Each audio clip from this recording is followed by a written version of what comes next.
What's up, guys? I'm PJ, and welcome to my 1-month online web dev Flatiron School program update.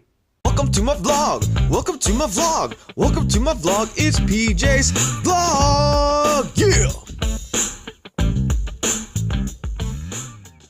So yeah, as I just said in my extremely clear intro there, basically I'm 1 month into the Flatiron School online web development bootcamp course.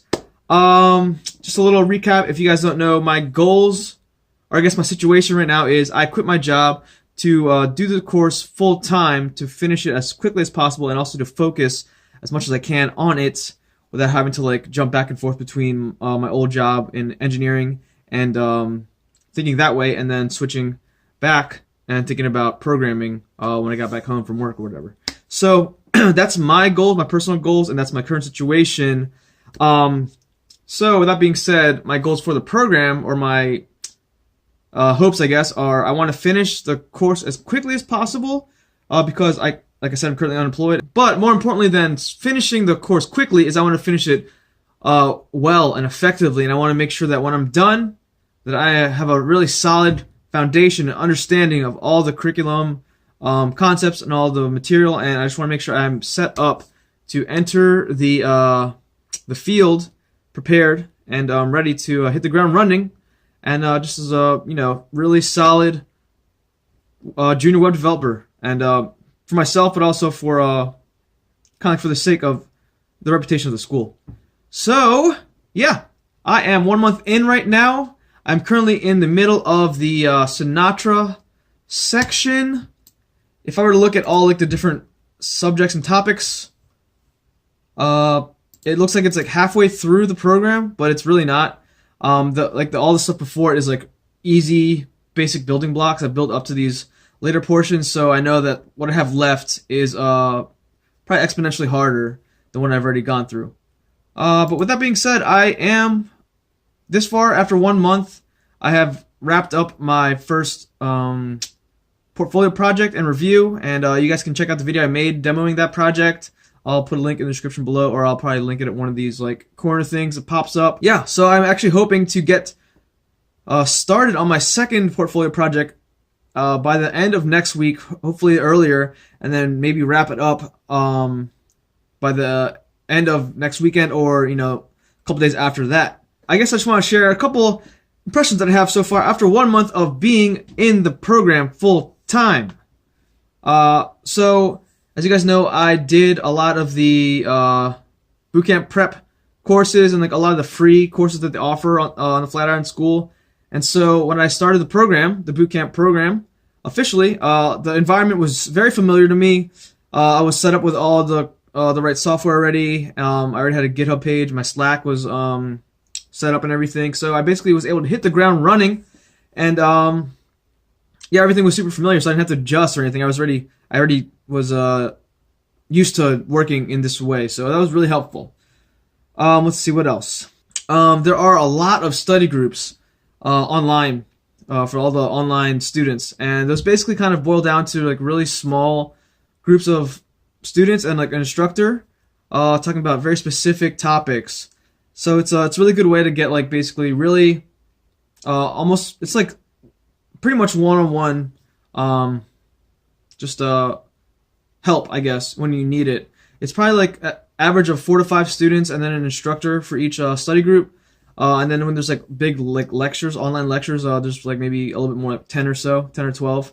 So the group sizes are never so big that you can't ask questions or you can't get like focused help, which is awesome, I think. So with that being said, there are a couple gripes I have, I guess. I noticed that it seems like a lot of the different sections of the course are written in different times. I mean, that's obvious, but like it seems like some of them are written before like a major update on the site was made, or before like a major software was pushed out, like the Learn IDE was pushed out. So it can get kind of confusing, like when they're telling you to do certain things maybe, and you don't have to do them anymore.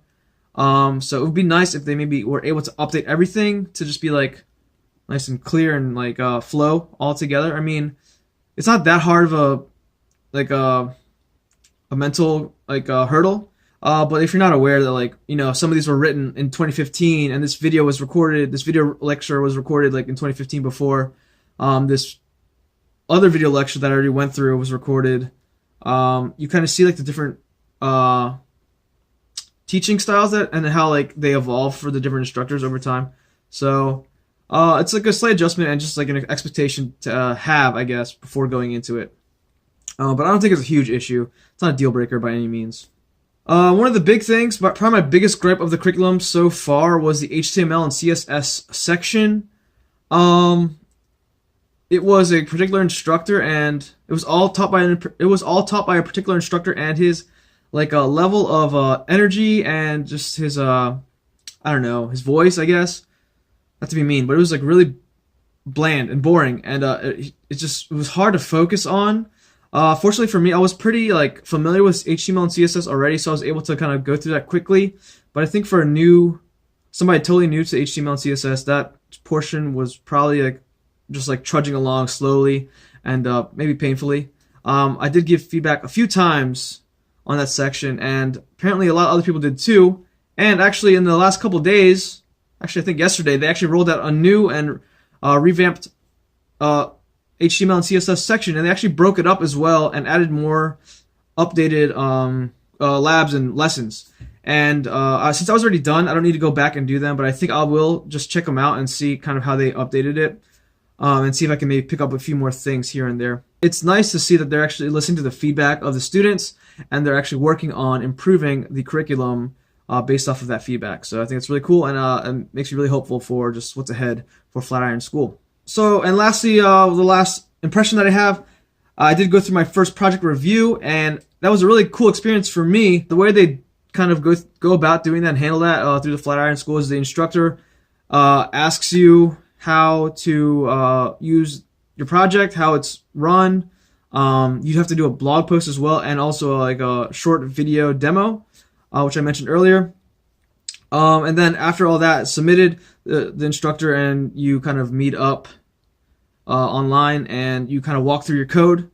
And sometimes they'll ask you like, hey, if I wanted to add this feature, how would I do that? And you kind of have to like code on the fly and talk through your process. And it's a really good, it seems like a really good kind of primer and like warm up to like technical interviews and stuff, like when I'm actually going to be searching for jobs.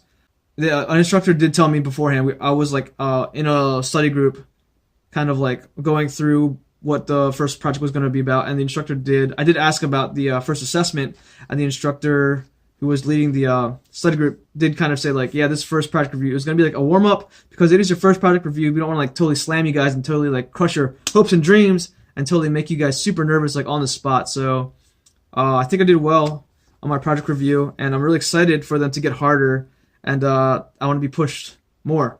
And yeah, I'm super excited for my upcoming reviews and my assessments and projects. That's all I have for my initial impressions, I guess, so far. And now I want to talk about 3 Trace tips, bruh.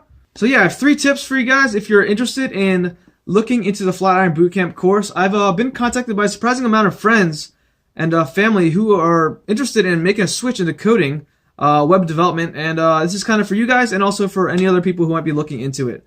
So, as I said, I'm 1 month in. I feel like I'm in a really good place for how far, in terms of how far I've been able to go and how much information I'm retaining, and just like how much time that's taken me. So, I guess I just want to share what I've done to maybe get myself in this situation, and hopefully it's helpful for other people as well. So the first thing is I really, really, really, really encourage everybody who's looking into the Flatiron Bootcamp course to complete, or at least do as much as you can of the Flatiron Bootcamp prep course, the regular one, not the accelerated one. Although I do strongly suggest that as well. But for the regular Bootcamp prep course specifically, they're both free, by the way, the accelerated and the regular Bootcamp prep course. So anyway, for the regular one specifically, a lot of those courses will actually apply to the real bootcamp course, and when you complete them in the prep course, they will be marked as complete when you start the bootcamp, the actual bootcamp course. At least that's how it was for me, and I think that's how it will be forever, I guess. But yeah, so when I started the course, I already had like all these things done. I actually had the entire Intro to Ruby section done, and have like chunks of the JavaScript section done. And you're also just more prepared mentally. You've already seen a lot of these concepts. You're already used to using the Learn IDE and maybe using the ask a question feature and just all the other Flatiron School features. So you're really exposed to the environment, and you're really like set up and ready to go once you actually start the program. The Bootcamp Prep course also really helped me just start thinking like a programmer and start thinking like in that mentality, in that mindset, and just kind of like think logically, I guess, kind of reprogram your brain, ironically. But yeah, it also helps you get exposed and familiar with like debugging, which is huge, as well as like familiar with the test structure of how the labs work and all that. So once you start the actual bootcamp course, you're super familiar with all these things. You're familiar with all the different tools available to you, and you can just like basically hit the ground running once you start your actual course, and you can go faster maybe than you would have if you didn't start or do anything beforehand in terms of like the Flatiron stuff. All right, so second tip that I have, or something that really helped me, was I actually did a complete like online bootcamp course before. Not necessarily the same exact like programming stack. It was the mean stack, which is like the Mongo database. It was Node, Express, and I don't know what the A stands for. I forget. Angular? That's probably not it. I actually did the Colt Steele Web Developer Bootcamp course on Udemy, and it was only $10, so it's not a huge like loss. But you know, if you're a big baller, shot caller, then maybe you want to do like a complete like expensive bootcamp. I don't know really why you would want to do that, but for $10, I thought, you know, I could do this course for a cheap price, and I could prime my brain and expose my brain to all these concepts that will be very similar to what I'm learning in the Flatiron Bootcamp. For the Colt Steele Bootcamp, it's a lot of code-alongs. It's really like nothing in comparison to like the Flatiron School teaching style, where it's like test-driven labs and all that.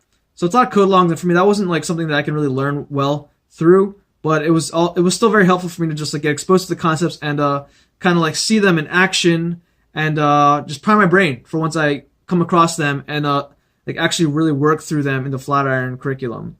I did do like pretty much all of the code along still, just to get my mind and my hands kind of familiar with like typing these concepts out, and like making that connection of typing it and seeing it and like thinking about what's actually happening in my code. So yeah, I didn't go through it as slowly as it probably should have. I didn't go through it with the intent of like becoming a full-fledged like developer who was ready to apply for jobs. In the Udemy page, it says like 90% of the people who go through that course get a job afterwards. I can't verify that. I can't speak to that at all. My goals for that course were just to get exposed to the concepts and prime my brain. So I didn't take detailed notes. I didn't like take my time to get like really get a fully like 100% solid grasp of all the concepts. I just wanted to get exposed and familiar and prepared for when I actually hit them in the Flatiron School program. And it's actually been really helpful for me going through, like for example, the Sinatra section, going through the routes and going through like knowing we're going to hit RESTful routing soon, and having that concept be like not completely familiar or completely foreign to me. I think it's going to be really helpful. I'm able to kind of go through the lessons and labs and like already kind of know what's happening, and then kind of just see how they're explaining it differently than how Colt Steele explained it. It's coming like from two different angles, which is awesome, and it just kind of sets a bigger foundation for my learning. So yeah, I would really suggest doing that if you have the time and if you have the energy, I guess. And $10, I think you might be able to afford that. Just wait till it's $10. Udemy, sometimes the prices go up to like $30. Never pay for it when it's like full price, $200 or whatever. Just wait till it hits like 90% off, 95% off. It's like $10 to $15, and it's a great deal.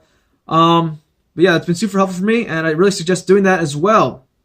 And lastly, a huge tip for me, and something that probably wouldn't be possible for me as much if I didn't do the first two tips I already talked about.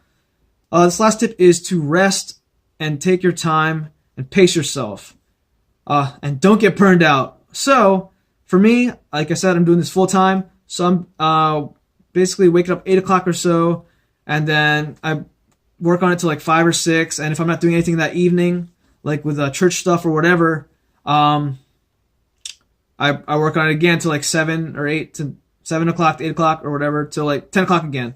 But that's not every single day. And throughout the day, I'm also like maybe taking a break. I'm trying to go on runs during the day and like walking around. And on the weekends, I can kind of slow down or like not even work at all. But yeah, for me, like I said earlier, I want to finish this as fast as possible, but I also know I can get burned out. My first 2 suggestions, my first 2 tips, they really allowed me to basically start ahead when I started the program, and also to learn quickly and effectively as I progressed through the program. And that kind of took off the pressure for me to really push myself through the course and feel that like pressure, like that I gotta keep going and like time's ticking. Just that general sense like, oh man, I need to get a job as fast as possible so I can like, not be unemployed anymore. I still have that feeling, but at the same time, I know that I'm learning quickly and effectively, and I'm staying on the trajectory that I'm aiming towards. And I'm hoping not to get burned out. I know I hate the feeling of being burned out when I was doing the bootcamp prep course, because I was just coding all night, all day, before work, after work, all day on the weekends. And yeah, I really got familiar with the sense of being burned out and that feeling of being burned out. And I knew that I would not make it through this program if I was like constantly burned out, or if I did go through the program and I made it, I would just not be in great shape afterwards. I really think it's really important to pace yourself and rest well when you're resting, and then when you're focusing, you focus hard. So I take breaks every now and then. Like I use this little app on my phone that it tells me like work for a certain amount of time and take a really short break. I think I put like 27 minutes of focusing and then 3 minutes of like break time, and then like every 4 or 5 intervals it's like 15-minute break, bigger break. So it's been really effective for me. And I think my mental state is okay for now. We'll see as I kind of enter these harder concepts soon. But yeah, that's it. So that is all the tips I have. That's all the impressions I have. That's kind of my little 1-month recap going through the Flatiron Online Web Developer Program. That's going well for me, and I'm excited to keep going. I'll probably post another update in maybe the next month or a couple weeks or something. But if you're interested in looking into it, I highly suggest it so far. No reservations, so we'll see how the future holds up for me. And yeah, let me know if you guys have any questions, if you're interested in the program, or if you're just interested in what I'm up to. Thanks again for watching, guys. Hope you guys are doing well, and I'll see you guys in my next video. Bye.